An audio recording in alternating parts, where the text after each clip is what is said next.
Bismillahirrahmanirrahim. Assalamualaikum warahmatullahi wabarakatuh.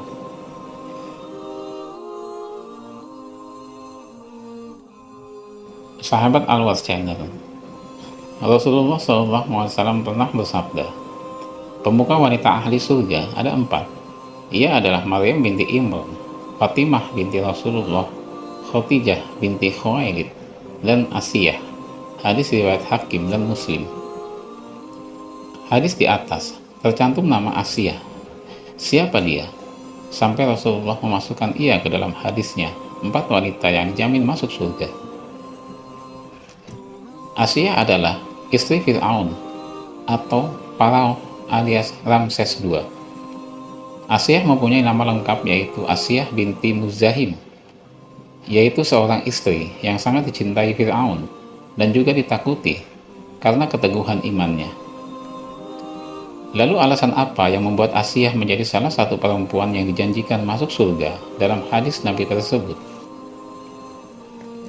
Tetap tonton video ini sampai akhir supaya mendapat penjelasan yang lengkap dan jelas.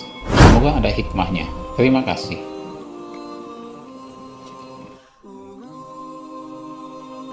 Asiyah bukanlah wanita biasa-biasa, sebab ia mempunyai sejumlah keistimewaan sebagai seorang perempuan yang penuh dengan perjuangan.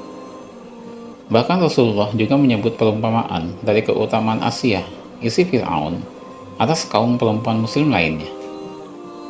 Abu Musa berkata bahwa Rasulullah SAW pernah bersabda, orang yang sempurna kemuliaannya dari kalangan laki-laki banyak, namun wanita yang sempurna kemuliaannya hanyalah Asiyah, istri Fir'aun, dan Maryam binti Imran.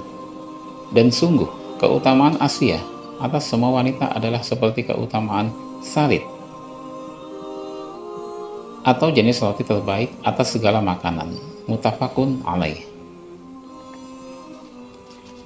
Dan berikut ini akan kita coba menjelaskan beberapa keistimewaan Asiyah yang dilansir dari berbagai sumber. Yang pertama, namanya tercantum abadi di dalam Al-Quran. Kebaikan hati seorang Asiyah ternyata sudah tertulis di dalam Al-Quran. Surah Al-Qasas ayat 9 yang menceritakan tentang cara Asiyah menyelamatkan Nabi Musa alaihissalam dari kebengisan Fir'aun. وقالت امرأة فرعون قرة عين لي ولك لا تقتلوه عسى أن ينفعنا أو نتخذه ولدا وهم لا يشعرون.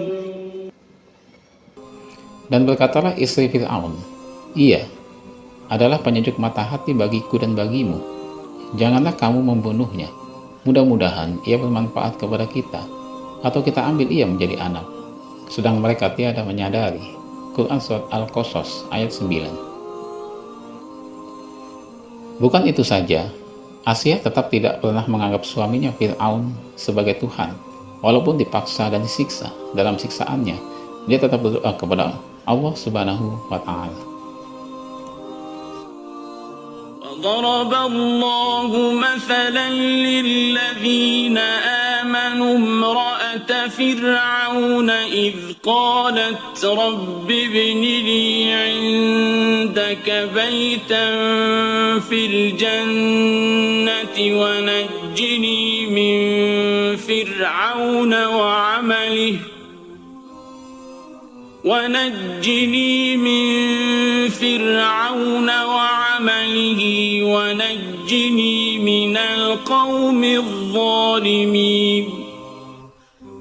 Dan Allah membuat istri Fir'aun perumpamaan bagi orang-orang yang beriman ketika ia berkata, Ya Rabbku, bangunkanlah untukku sebuah rumah di sisimu dalam Firdaus, dan selamatkanlah aku dari Fir'aun dan perbuatannya, dan selamatkanlah aku dari kaum yang zalim. Quran Surat At-Tahrim ayat 11.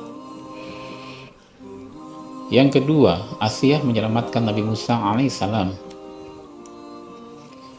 Seperti yang diketahui, Fir'aun memerintahkan kepada rakyatnya agar membunuh semua bayi yang terlahir laki-laki. Hal itu dikarenakan Fir'aun takut jika suatu saat nanti tahtanya akan direbut oleh salah satu dari bayi laki-laki yang lahir itu. Mengetahui berita itu, ibunda Nabi Musa yang bernama Maryam binti Imran dengan berat hati menghanyutkan sebuah keranjang berisi Musa yang masih bayi ke sungai Nil. Siapa sangka keranjang tersebut justru dipungut oleh Asiyah binti Muzahim. Imad Al-Hilali dalam buku Ensiklopedia Wanita Al-Quran mengatakan, Asiyah langsung kepincut dengan bayi laki-laki yang ia temui di sungai Nil yang berada di belakang istananya. Ia kemudian menunjukkan hal itu kepada Fir'aun, suaminya. Fir'aun menolak memberikan kesempatan hidup kepada si bayi. Namun Asiyah terus merayu Fir'aun untuk mengizinkan anak laki-laki itu menjadi anak angkat mereka.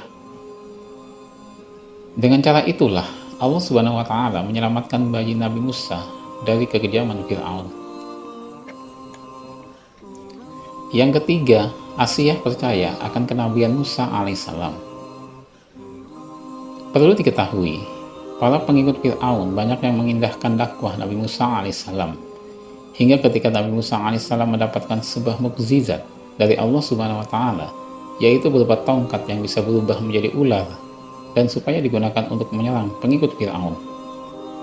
Berawal dari itulah, Asiyah yakin bahwa Nabi Musa alaihissalam seorang utusan Allah Subhanahu wa Ta'ala, dan mukjizat yang diberikan kepada Nabi Musa alaihissalam tersebut tertuang dalam firman Allah Subhanahu wa Ta'ala. Maka Musa menjatuhkan tongkatnya, lalu seketika itu juga tongkat itu menjadi ular yang sebenarnya. Quran Surat Al-A'raf ayat 107. Yang keempat, Asiyah teguh dengan imannya hingga sampai akhir hayatnya. Asiyah hingga akhir hidupnya tetap teguh beriman kepada Allah Subhanahu wa Ta'ala dan tidak pernah mau mengakui Fir'aun, suaminya, sebagai Tuhan.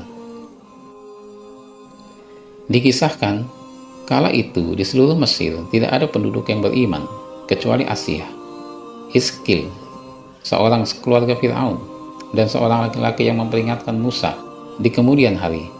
Setelah ditinggalkan Nabi Musa yang biasa tinggal di istana Fir'aun, Asiyah masih menyembah Allah secara sembunyi-sembunyi. Saat Fir'aun menyiksa Siti Masjidha yang keimanannya pada Allah telah diketahui Fir'aun, Asiyah berdiri memperhatikan dari pojok istana. Dengan sangat jelas, ia melihat para malaikat naik ke langit membawa ruh Masjidha. Tatkala Allah menghendaki kebaikan istri Hiskil itu, keyakinan dan keimanan Asiyah semakin bertambah kepada Allah Subhanahu wa Ta'ala. Tatkala Asiyah memperhatikan Mayyitah, Fir'aun mendatanginya dan menyampaikan apa yang sudah ia lakukan kepada istri Hiskil tersebut. Mendengar hal itu, kekesalan Asiyah memuncak. Dengan nada lantang, ia berkata kepada Fir'aun, "Celakalah engkau wahai Fir'aun, begitu beraninya engkau kepada Sang Pencipta." Mendengar bentakan Asiyah, Fir'aun murka dan membentaknya, "Sepertinya engkau sudah gila." Tertular kegilaan si Musa itu, Fir'aun pun membuatkan pilihan kepada Asiyah untuk berhenti beriman kepada Allah atau kembali mengakui bahwa Tuhan di muka bumi ini hanyalah Fir'aun. Asiyah pun memilih beriman kepada Allah. Mendengar jawaban Asiyah, Fir'aun tambah murka dan mengancam akan menyiksa dan membunuh Asiyah jika tetap dengan keimanannya. Akhirnya, Fir'aun memerintahkan kepada pengikutnya untuk membuat 4 tiang pancang dan meletakkan sebuah batu besar di atas tubuh Asiyah, sehingga Asiyah memilih berada dalam penyiksaan hingga sampai ajalnya. Dikisahkan pula, para algojo Fir'aun menyiksa Asiyah di bawah teriknya matahari. Luar biasanya, setelah mereka pergi, para malaikat datang dan menaungi tubuhnya, bahkan memperlihatkan kepada Asiyah rumah yang akan dihuni di surga. Karena keimanan yang kuat itulah, maka Asiyah mendapat jaminan surga dari Allah Subhanahu wa Ta'ala, sebagaimana yang sudah dijelaskan dengan sabda Rasulullah SAW dalam hadis di awal tadi. Demikianlah sedikit kisah tentang Asiyah, istri Raja Fir'aun, sang raja yang keji dan sombong, yang mendapat jaminan surga dari Allah Subhanahu wa Ta'ala. Mudah-mudahan banyak hikmah atau pelajaran atau ilmu yang bisa kita ambil dari kisah ini. Amin. Semoga bermanfaat. Wallahu a'lam bishawab. Wassalamualaikum warahmatullahi wabarakatuh.